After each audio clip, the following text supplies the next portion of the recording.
大家好，我是小燕。马来西亚人对 ondeh ondeh 应该都不陌生吧？今天我们要把它做成蛋糕，有流心椰糖的 ondeh ondeh 小蛋糕。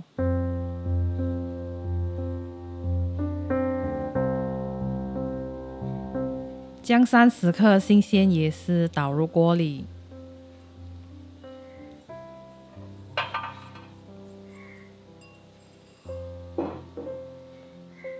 加半茶匙盐，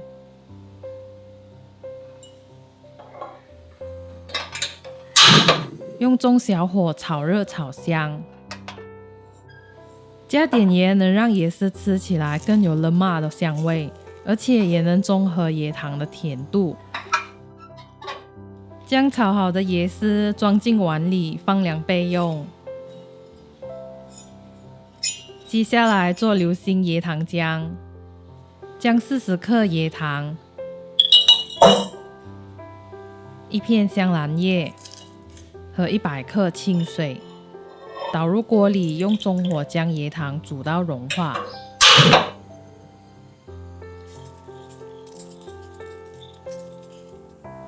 然后将5克玉米粉加少许水化开，要一边倒入一边搅拌均匀，不然会结块哦。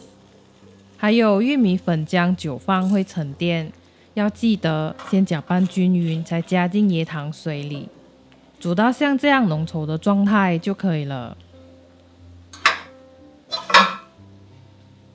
装进碗里晾凉后，才放入冰箱。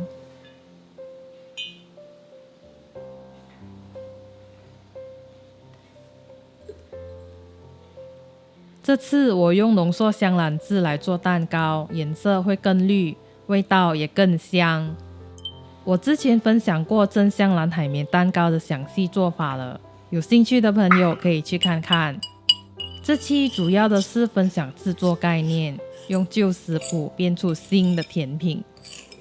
除了分量减少和将模具换成玻璃小碗之外，做法和食材都和之前的一样。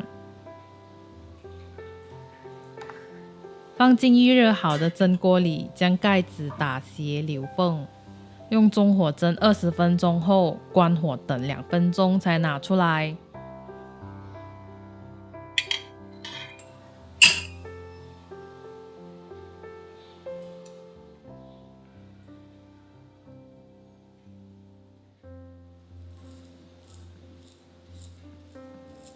像这样轻轻慢慢的推到能脱模为止。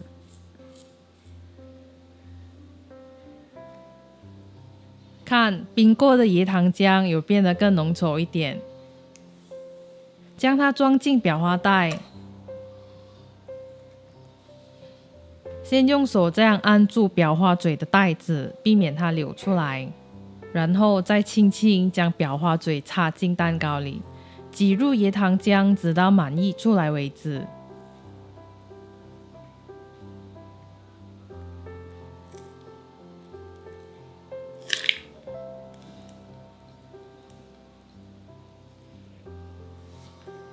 再放上椰丝，把椰糖浆盖起来，插上香兰叶做点缀。